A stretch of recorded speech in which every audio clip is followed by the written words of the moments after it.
The river was lower than usual that morning, its belly scraped bare by the summer's drought. I remember the smell before the sight: algae, moss, something older, a scent that curled from the water like breath through chapped lips. I had walked to Magdalen Bridge out of habit more than intention, pausing midway as the bells from the tower bled into the light. Beneath me, the Cherwell shifted with the slow indifference of time. Somewhere a duck gave a perfunctory protest, its wings slapping inelegantly against the surface, a ripple sent skimming toward a tangled patch of reeds that clung to the far bank. There, just shy of the stone underpass, I noticed a colour too red for this hour. Not blood. No, a scarf perhaps. Silk or some lighter thread. Half submerged, like something discarded in haste, or by accident, or not by the person who had worn it. I didn't move toward it, didn't call anyone. Instead, I stayed, leaning against the iron railing, hands in the pockets of a coat too heavy for July.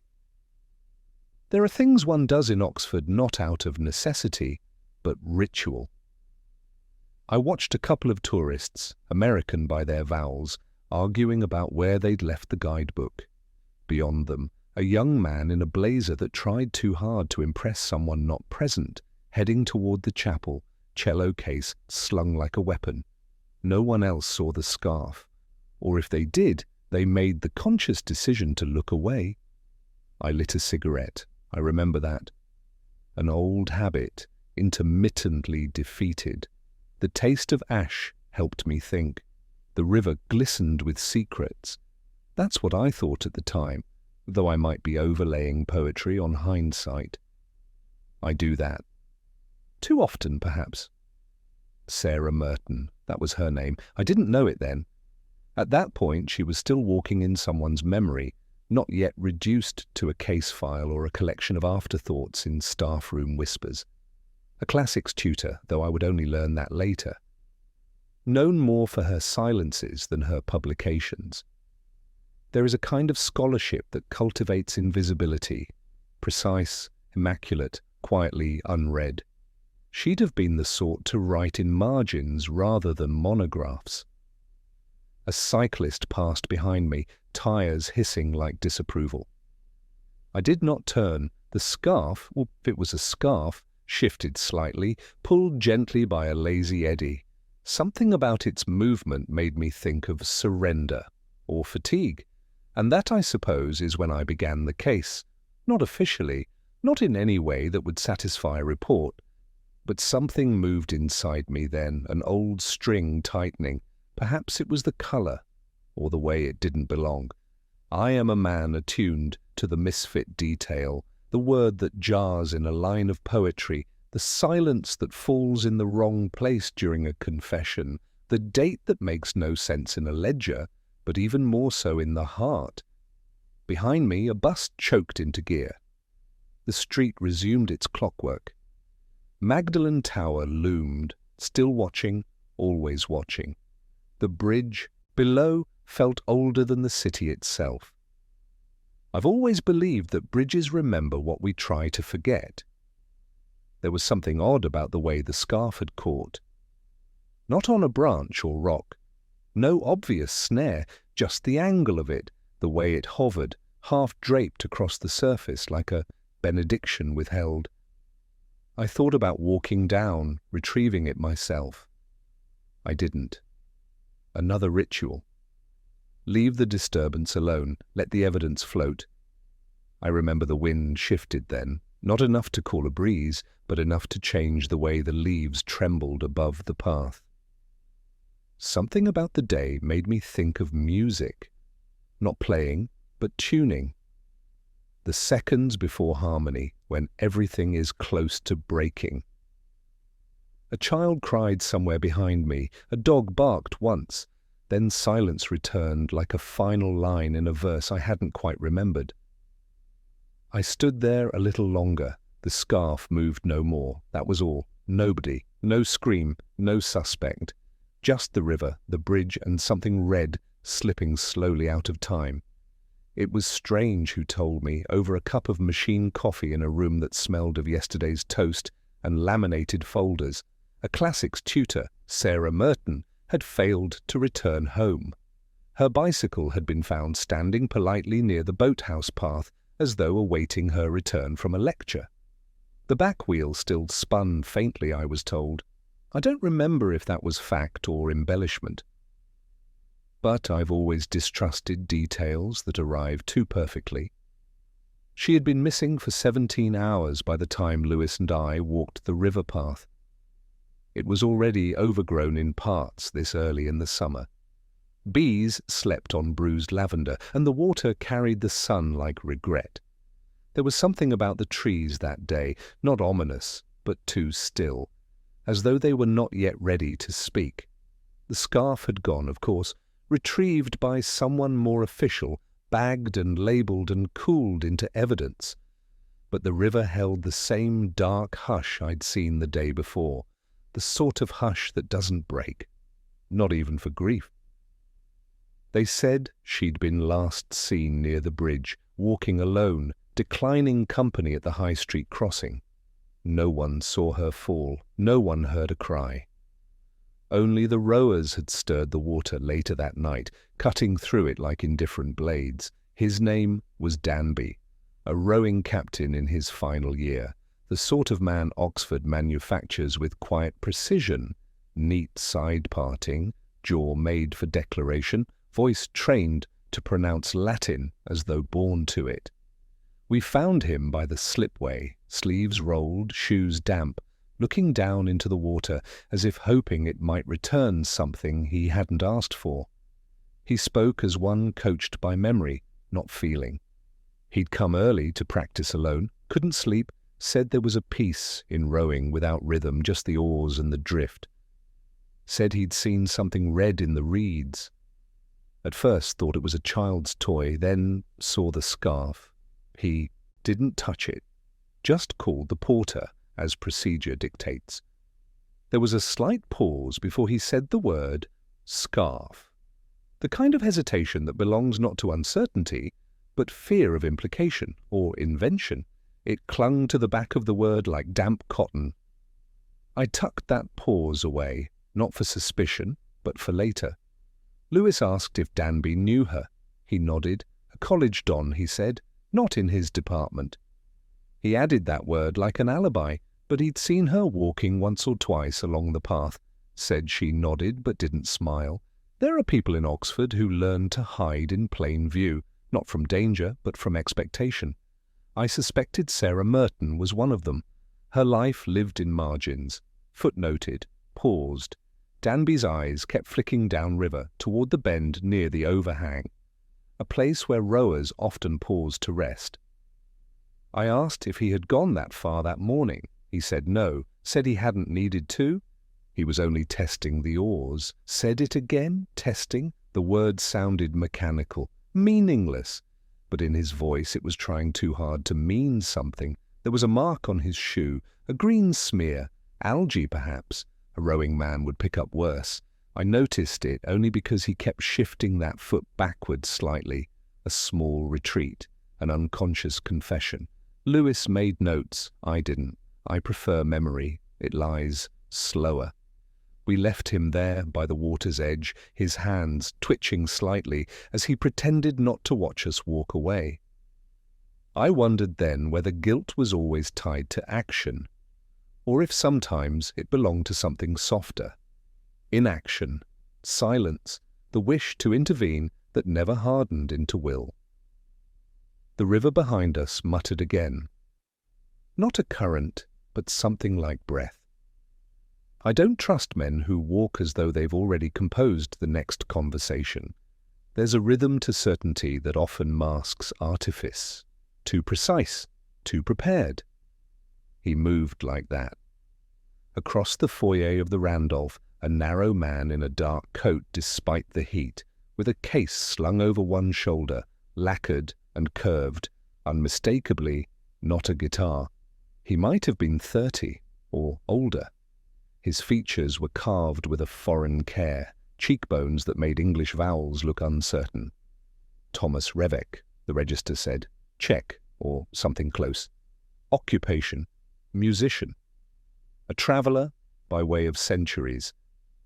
He played the lute, or so he told Lewis, as we caught him mid-sketch. Why, yes, he drew too. A study of the iron balustrade, the sort of detail most people passed without remark. His pencil paused only briefly when I mentioned Sarah Merton.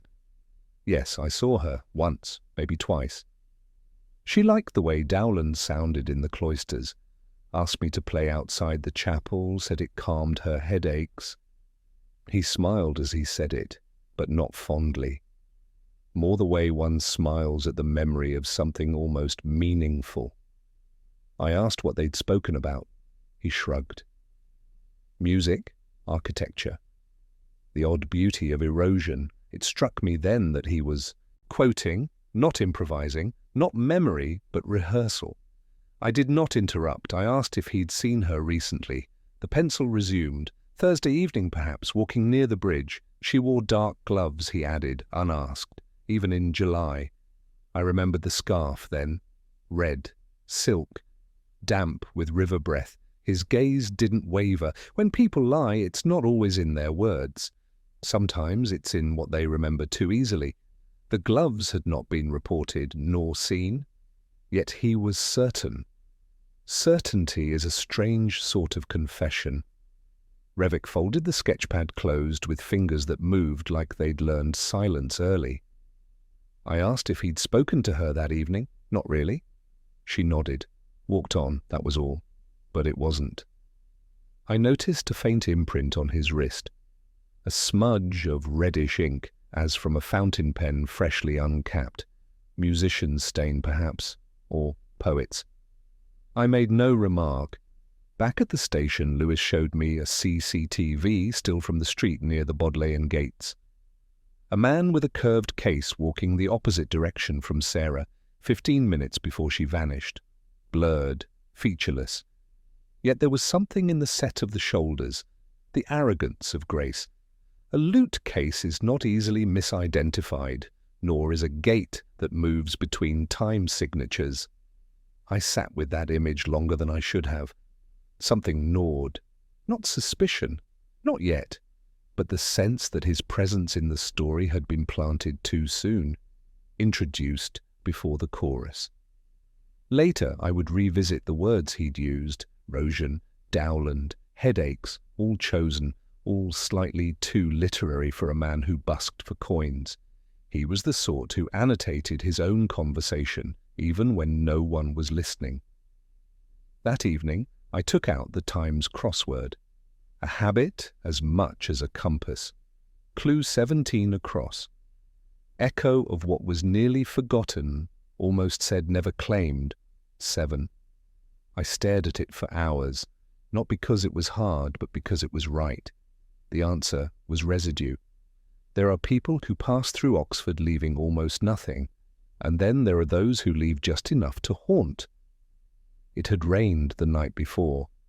Not heavily, not enough to matter to the river, but just enough to polish the stone of the college quads and steep the air with that peculiar scent only Oxford knows. Old paper, damp wool, and resignation. The porter at St. Ethelburga's handed me the key to Sarah Merton's rooms without comment. He was the kind who believed silence dignified the dead. Her rooms were smaller than I expected. Top floor. Low beams, one of which had been painted over a crack in the plaster, as though damage could be redeemed by patience. The windows faced the chapel roof. Not a view exactly, but a compromise. I have always liked rooms that appear to be hiding from the world.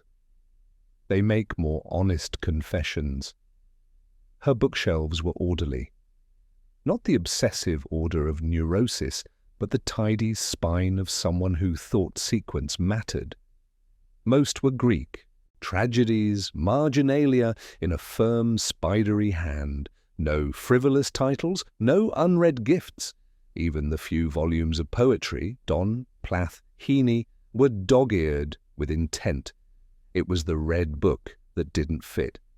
Tucked among her lobes, the bright scarlet spine disrupted the quiet hush of academia. I pulled it free. Not a textbook. A journal, unmarked, but for a small tear in the leather near the top corner. Something not meant to be read, which of course meant I did. The first pages were nothing. Scribbles, quotations, lecture timings, a line about Euripides and silence, another about migraines that felt like punishment, then 3/4 in, folded crisply and placed with studied care. The letter. Unlined paper. The ink slightly smudged along the lower edge, as though handled with uncertain hands. No salutation. Just words, breathless and clipped. I still hear what you didn't say. And sometimes I think you meant me to, but the bridge is no longer safe. You've changed the locks on something we never named, and I understand. Or pretend to. There's still the music, there's still the river. But it doesn't carry the same absolution. No name, no signature. The rest had been torn away, not violently, but with precision. As if someone had decided exactly where to stop the truth. The phrase, "The bridge is no longer safe," stayed with me longer than it should have. There was something both literal and metaphorical about it, a confession dressed in symbolism. I placed the letter back in the book, exactly as I found it. Only I didn't return it to the shelf. I set it on the desk, face down, a mild act of disobedience or curiosity. Sometimes, I believe, rooms notice when things are altered, and sometimes they respond. There was something else. A framed photograph on her desk, turned slightly toward the window rather than the room. It showed her with a group of colleagues, most likely faculty, gathered around a table laden with papers and empty glasses, smiles that tried too hard. One man, tall, bespectacled, leaning too close, had his hand not quite on her shoulder. His touch hovered, as if paused by uncertainty or regret. Dr. Halberd, I would learn later. It struck me, not in that moment, but soon after, that it wasn't the presence of the letter that mattered. It was its preservation. Someone had wanted it close, but unfinished. Half a memory, or half a warning. The room gave no more. I stood for a long time, listening to the wood creak faintly beneath my shoes, the kind of floor that remembered every visitor. Outside, rain slid down the window in erratic lines, warping the chapel into a ghostly shadow of itself. Back at the station, I stared again at the CCTV footage. The figure beside Sarah at 9:17 p.m. walking past the chapel gates was indistinct. A man, perhaps, or a woman, with short hair. The image was too blurred, the light from the street lamp too cruel. But something about the angle of their heads, not turned toward one another, not touching, suggested knowledge, not intimacy. I reread the letter that night, twice. There was something about the phrasing that caught, like a tune hummed out of key. Not the content, but the cadence, the wrong kind of comma. Lewis said it was nothing. I said nothing back. Halberd poured the sherry too generously. That alone should have told me something. Scholars, particularly those whose acclaim rests precariously on footnotes and marginalia, rarely pour without ceremony. But his hand was too quick, the glass too full. Nervousness, perhaps, or distraction. He'd invited me to his rooms under the pretext of offering insight into Sarah Merton's last days at the college. Professional insight, he insisted, though he was one of those men who used the word colleague with a kind of intimate grief. Her absence, he said, had been like an unfinished line of verse. He paused after saying it, waiting, maybe, for agreement or admiration. I gave him neither.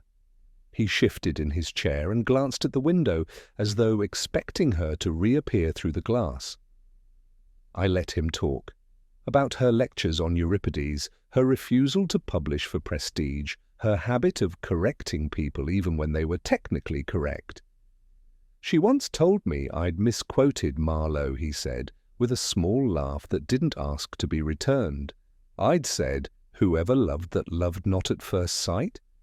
And she insisted it was Shakespeare. It wasn't, of course. Marlowe, Hero and Leander. But she wouldn't budge.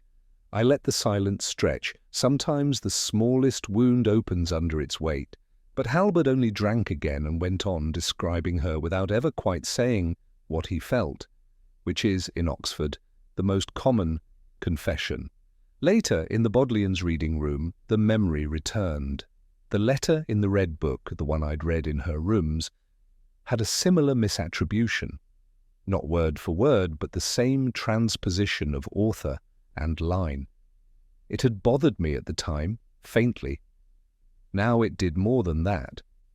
2 separate mentions of Marlowe, both wrong in the same way, the odds too slim for coincidence, especially among the classic set. I requested Halberd's publications that afternoon. Not many. One on Ovid, a slender volume on intertextuality in Roman elegy. The dedication for S.M. who understands what silence says. That too bothered me. Lewis asked if I thought Halberd had written the letter. I didn't answer, not because I didn't know, but because knowing and proving are not the same, and because the question itself admitted too much. In Sarah's college pigeonhole was a torn envelope, cream, expensive, blank, but for a faint pencil marking on the flap. A single letter, H smudged, hesitant. It could have stood for Halberd, or for help, or for nothing. The torn edge matched the missing corner of the letter I'd found. I didn't bring it in, I didn't show Lewis, not yet. There are moments when a case breathes, and if you move too quickly, you risk suffocating the truth beneath the weight of certainty. I walked back through Radcliffe Square that evening, past students reading on the steps and tourists mistaking reverence for history. The clouds were folding into each other, dimming the stone with the colour of old arguments. Somewhere, an organ was practising scales, each note just slightly off from the one before. I stood by the library gates and thought about Marlowe, not the man, but the echo of him in people who quote to feel known. To be misquoted, even posthumously, is a kind of flirtation with control. Halberd had tried to correct Sarah. She, in return, had let him believe she was wrong. That was the cruelty, or the kindness. With her, I could never be certain. That night, the crossword clue was an easy one. False attribution, false affection, 8. I didn't need to count the letters. There is a certain quiet particular to Oxford mornings. Not silence, precisely, but the subdued murmur of buildings remembering their purpose. The city wakes slowly, without apology, like a scholar who's slept badly but refuses to mention it. It was during one such morning that the solicitor called. Her will had been altered, not dramatically, but enough to catch the light. The previous version, dated nearly 7 years earlier, divided everything between a brother in Devon and a small animal charity in Abingdon. The new version, signed a mere fortnight before her disappearance, removed both and replaced them with a single beneficiary, Maria Vale. The name meant nothing at first, but then most names don't. They're merely keys. It's the locks that interest me. Maria Vale worked as an art restorer in Jericho, independent, unfunded, precise. She had a reputation for salvaging what others thought too far gone, faded altarpieces, flaking miniatures, forgotten frames with a memory of gold still clinging to their edges. I found her in a studio that smelled of varnish and turpentine, the windows fogged with caution. She was younger than I expected, 40 perhaps, with the kind of face that always seemed to be listening. She offered coffee, which I declined, and a chair that creaked as if protesting the weight of investigation. I asked how she knew Sarah Merton. "We met at a course on pigment chemistry," she said. She wanted to understand the color symbolism in classical frescoes. She had an idea about using it in her lectures. I let her continue. She spoke plainly, said they'd become friends, said Sarah came by often, mostly unannounced. Sometimes they drank wine and argued about myth. Other times they sat in silence, both pretending it was comfortable. Did she know about the will? Number? Her surprise was convincing, but then so was everyone's. I asked if their friendship had ever become more. That pause, not long but heavy. No, she said. It nearly did once, but we both knew it wouldn't last. She had something old in her, a loneliness she'd already chosen. I asked when she'd last seen her, the Monday before. Sarah had dropped off a book, Colour and Symbol in Hellenistic Art. They'd spoken for 10 minutes, nothing unusual, but she'd seemed hesitant. The word hovered, not afraid, just uncertain, as though walking toward a decision she didn't yet believe in. I believed her, or I wanted to. Back in the office, Lewis mentioned the will lacked a second witness. The solicitor had assumed Sarah would arrange it as she'd done before, but she hadn't. The document had been left unsigned by any other hand. Legally binding, perhaps, but not morally convincing. A will without witness is not a lie, but it is undeniably a whisper. The timing troubled me, the date of the will, the shift in language, the erasure of family, however distant, and the insertion of Maria, who had not known until that morning that she stood to inherit £3,000 and a first edition of Swinburne. Sarah had annotated her copy of Swinburne's poems and ballads with a neat, penciled script, desire as erosion, love as delay. I remembered that, not because it was profound, but because the page had been marked with a dried petal, pale blue, possibly cornflower, possibly something rarer. Lewis wondered aloud whether Maria might have forged it. I said forgery leaves, fingerprints, even in absence. I'd seen none. And yet I kept thinking of Sarah's silence, her refusal to confide in those who'd presumed intimacy. Perhaps Maria had seen a truth the rest of us weren't allowed, or perhaps she hadn't seen her at all and was now left holding something she didn't want, gifted in a language she didn't understand. That night I sat with the crossword, the clue, bequeath without burden or bond, 4, 6. The answer came easily. Free will, the irony did not. Some inheritances arrive folded inside grief, others come wrapped in doubt. There's a particular melancholy to pubs near railway stations, the kind of sadness that smells faintly of spilt ale, crumpled timetables, and missed connections. They cater not to the thirsty, but the delayed, the uncertain, people between places. The Ferryman, it was called. I'd passed it a dozen times without looking. This time I went in. The windows were streaked with soot from the passing trains.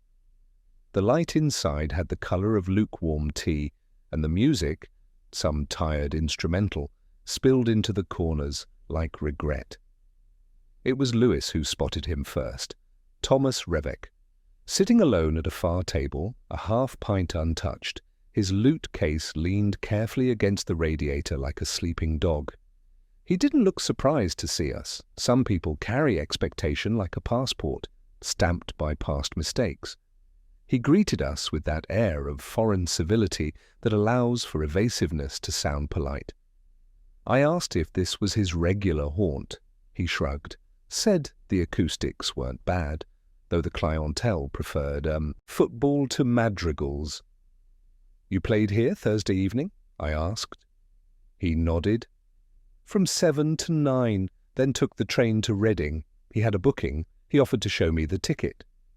I declined. A barmaid confirmed it, said he'd been here most of the night, had sung something sad in a language she didn't know, said he'd drunk very little and left with a thank you more formal than it needed to be.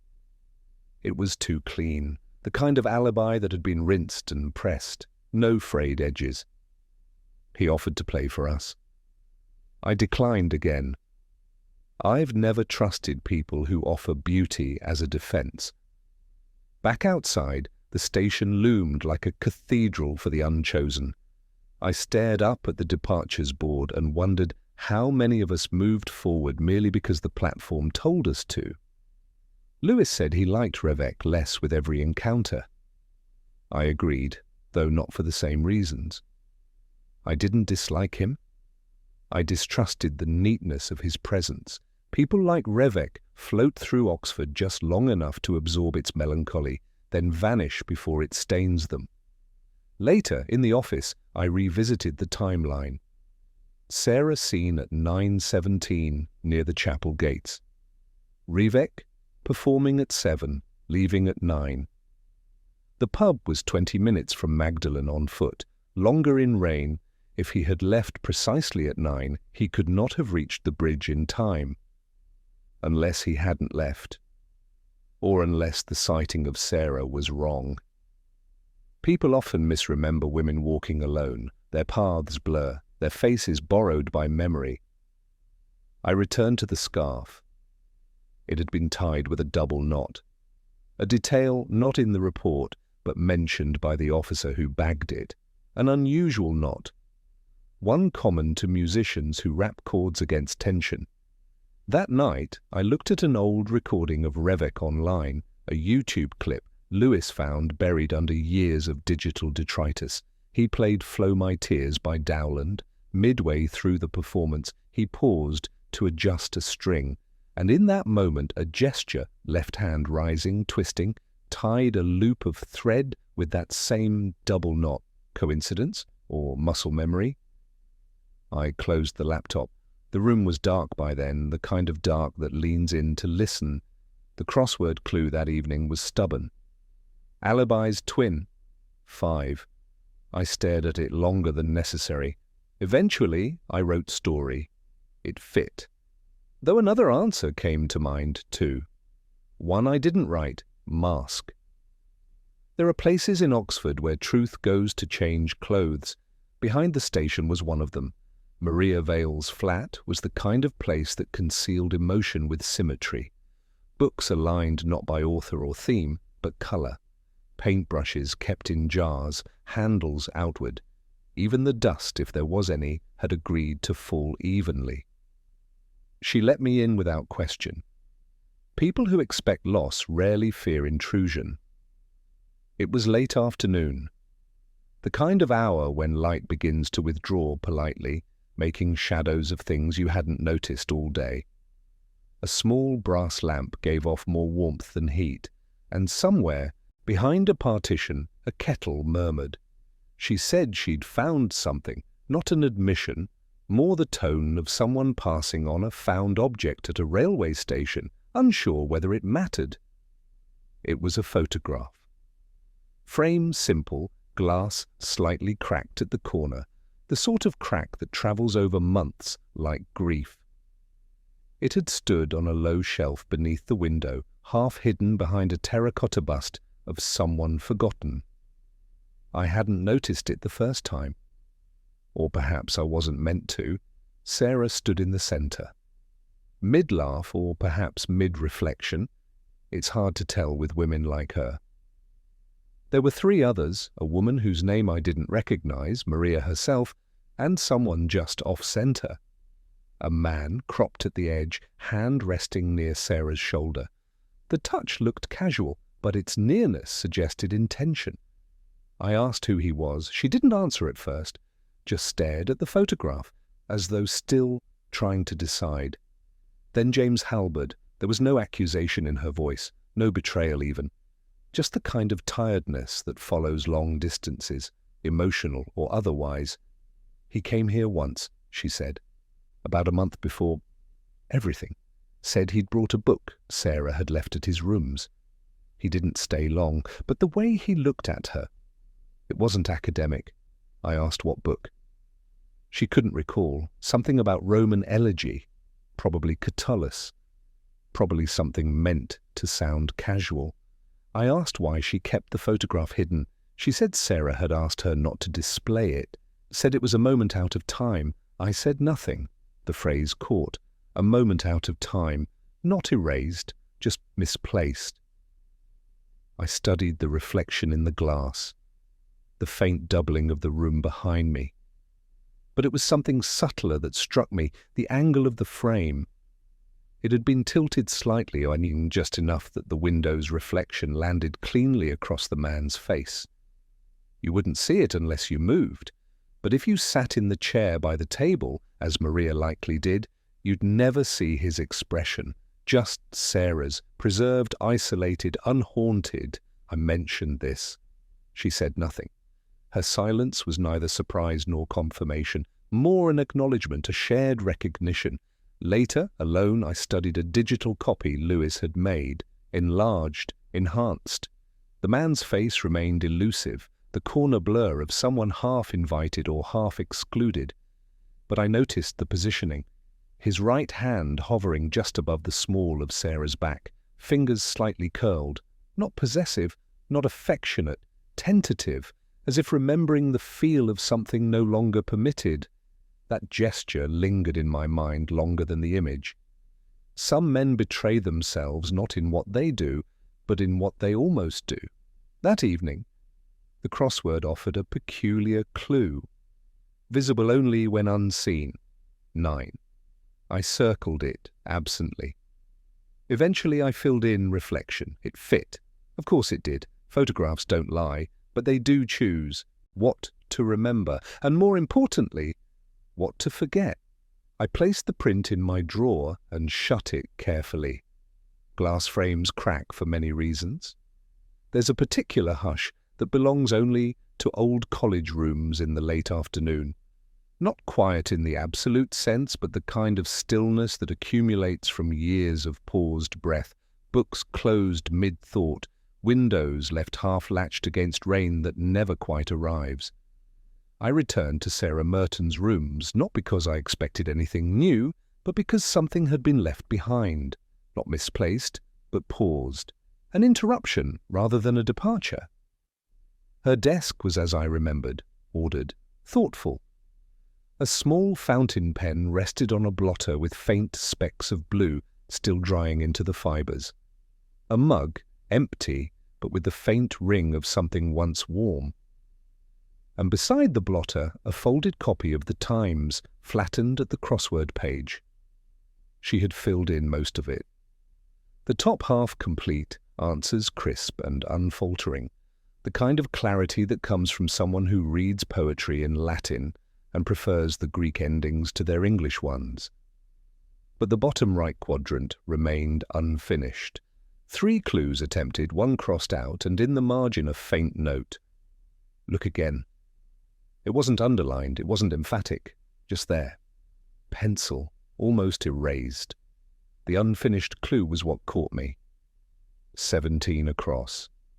Undo the silence. 6. She hadn't answered it.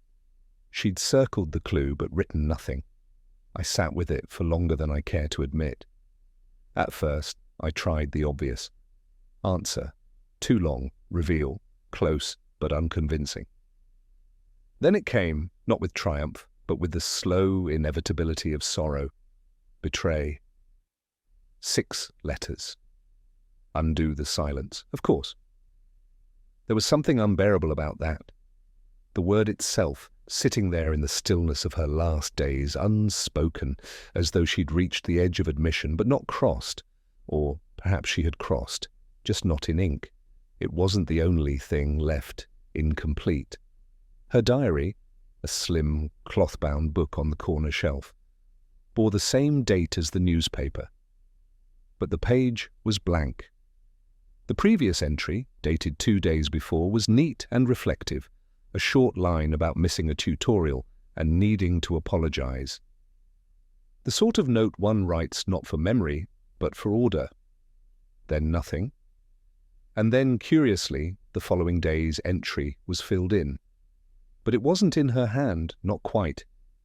The shape of the letters was similar. The same leftward tilt, the same clean loop on the G's. But it had the feel of something copied, a transcription. The words themselves were dry. Met with Maria, discussed pigments, returned late. Tea, alone. Quiet night, quiet night. I traced the page with my fingertip. The ink was darker, newer. Whoever wrote it had done so after the fact. But why forge a diary entry, unless something had been removed? I checked the binding, one page, neatly cut, not torn, removed with care. I closed the book gently. There's something indecent about noticing the lies of the dead. But I've always believed the dead deserve clarity, even if it stings the living. Lewis asked me later what I thought it meant. I told him it meant she'd written something someone else had needed to erase. He asked who. I didn't answer, because by then I was already thinking of the misquote from Marlowe, of Halbert's voice too calm when he recounted it, of the photograph in Maria's flat, the hand hovering, the cropped affection, of a scarf tied in a double knot, of a will rewritten without witness. All partial truths circling one another like chess pieces, pretending not to play. That evening I sat with my own crossword. Unfinished, though by choice. Sometimes I don't want the answers. Sometimes I just want to sit with the question. Undo the silence. I kept returning to it. The violence and the tenderness in that phrase. The need for something to be said, even if it tears, even if it breaks. The answer, yes, was betray. But the real answer, the one she never wrote, might have been something else. Confess. He didn't invite me in at first. Just stood there in the half-open door, sleeves rolled, tie gone, collar unbuttoned in that particular way that implies either despair or heat. And in Oxford, the weather rarely earns the credit. I asked if we could talk. He stepped back without a word. The room behind him smelled faintly of scorched milk and old varnish. His desk was cluttered with papers he clearly hadn't touched, and the window had been left open, just wide enough for the wind to knock the blind cord against the pane like an impatient metronome. He poured 2 glasses of whiskey without asking, the kind of pour one doesn't intend to finish. I took mine, but didn't drink. He began without preamble. Said Sarah had come to him the night before she vanished. Said she'd looked tired, not physically, but as though tiredness had entered her posture. She'd accused him of something, though not directly. Said he had a way of watching her that felt like permission, sought too late. I asked what she meant by that. He didn't answer, just stared at the floor and said he'd loved her, or thought he had, or maybe just wanted to be the kind of man she would have let read her silences. I asked if they had been involved. He smiled at that, said no, not really. They'd had a moment once after a college dinner, a conversation that stretched longer than it should have, a hand placed too gently on her shoulder. He said she pulled away not sharply, but with the grace of someone already mourning the apology she knew would come. He asked if I believed him. I didn't answer. He went on. He spoke of a letter he'd written but never sent. Claimed he'd torn it up, though I suspected it had merely been misfiled, perhaps even the one I'd found in the red book, the misquote too precise to ignore. He said he'd followed her once. Not to frighten her, just to understand her. Said he saw her stop by the bridge. She leaned over the water and dropped something in. A coin, perhaps, or a slip of paper? He wasn't sure. I let him speak. Sometimes silence acts as a confessional wall. You can't see who's on the other side, but the air thickens with truth nonetheless. When he paused, I placed the photograph on his desk, the one from Maria's flat. His face turned away, but the hand hovering near Sarah's back, unmistakable. He stared at it for a long while. Then, without looking up, He said he hadn't meant to follow her that night. Just couldn't sleep. Walked the river path out of habit. Saw her by the bench near the willow, the one where the students pretend to revise but mostly flirt badly. She'd seen him. Didn't speak, just stood. And then he faltered here. She laughed, or maybe cried, or both, and said he needed to stop imagining kindness where there was only restraint. He reached for the glass but didn't drink, said he touched her arm, not hard, just to pause her, said she turned, stepped back, and slipped. No struggle, no scream, just the wet crack of inevitability. He stood there, he said, for what felt like a minute, then turned and walked home, ironed a shirt he didn't wear the next day, and waited. I asked if he believed himself innocent. He said he believed himself forgotten. I left him there. No handcuffs, no grand declarations, just a man and his guilt sitting in a room too full of air. That night, the crossword was blank. I stared at it for hours, unable to write a single word. Sometimes language fails not because there's nothing to say, but because what needs saying no longer trusts the shape of letters. The river gave her back at dawn, not with drama, not with finality. Just the slow, almost reluctant surfacing of something it could no longer carry. She was found beneath the reeds I'd stood over days earlier, her body caught on the same half-submerged root that had snagged her scarf. It was Lewis who phoned. His voice was thinner than usual. Rain had begun to fall, a soft, persistent drizzle that made the air hum with unspoken apologies. I didn't go to the site immediately. I stood for a long while at my window, watching the rooftops stain darker, letting the moment arrive without resistance. When I finally did walk down to the river, the path was already cordoned off. A constable nodded, too young to understand the shape of grief that wears no expression. Maria Vale was already there. I don't know who had called her. Perhaps no one. Some people have a way of knowing when they're needed, even if they can't say why. She stood by the fence, her hands buried in the sleeves of a navy cardigan too thin for the weather. Her face had not changed. That same careful stillness. But her eyes had stopped moving. They just stayed on the river, as though she might still find Sarah in it. I said nothing. Words in moments like this arrive too late, or too early, and always wrong. She asked, eventually, if they'd found the book. I didn't know what she meant at first. Then I remembered. Colour and symbol in Hellenistic art. She'd lent it to Sarah, or perhaps Sarah had borrowed it without asking. Maria's voice broke a little when she said it didn't matter anymore, but I disagreed. Objects do not absolve, but they do remember.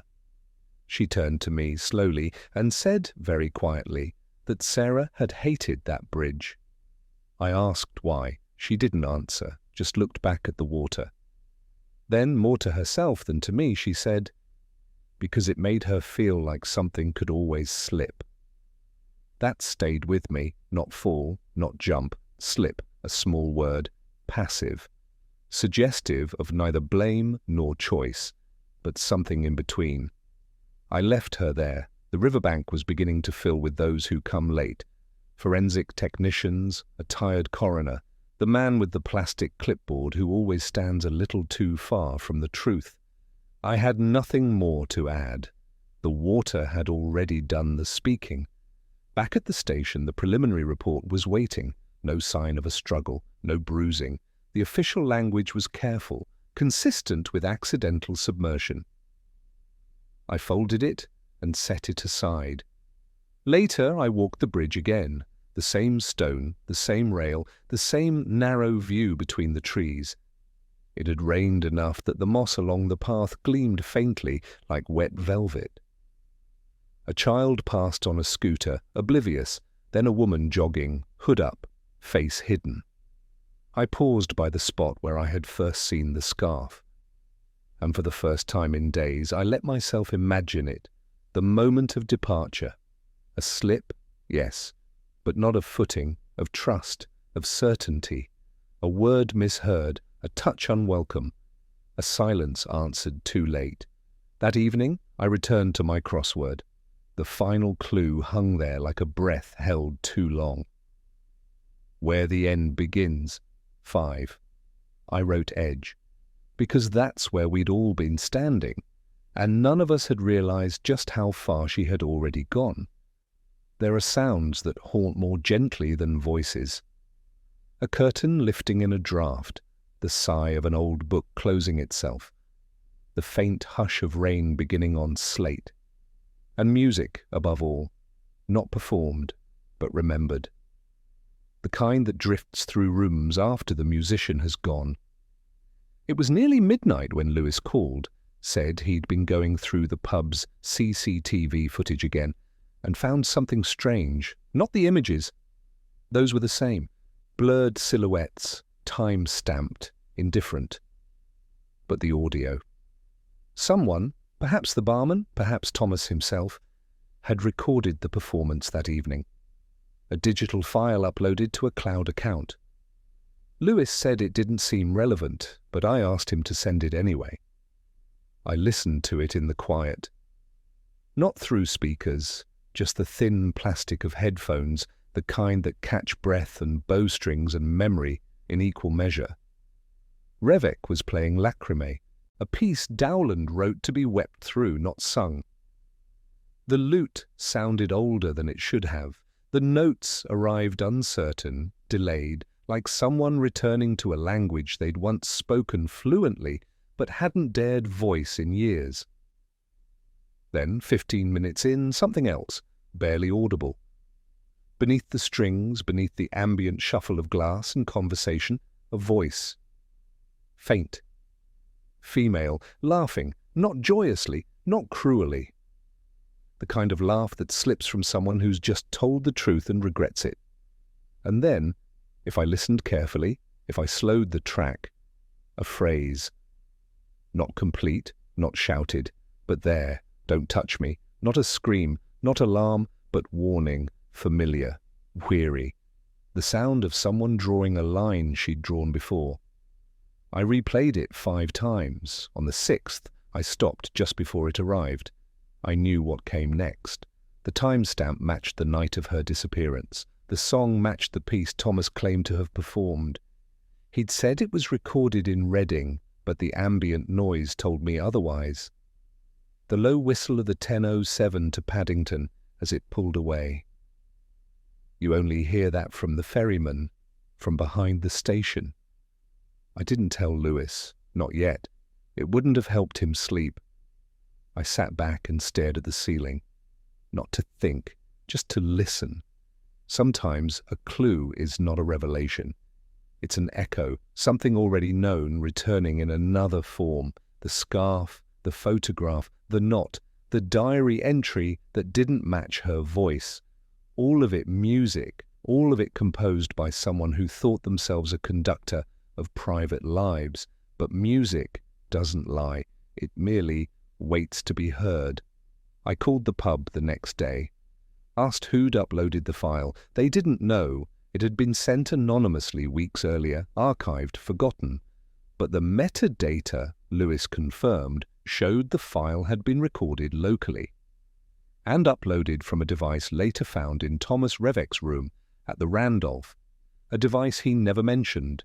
He left the country the following morning, no forwarding address, just a bill paid in full and a tip placed beneath a folded napkin. Inside it, the words, "Truth is dissonance sustained too long." I did not follow, not because I lacked evidence, but because sometimes Oxford absorbs what it cannot punish, and what it cannot forgive, it buries. I walked the bridge one last time, no scarf, no woman at the edge, just the water folding itself into repetition. The final crossword clue that week read, "That which remains after the silence ends." 7.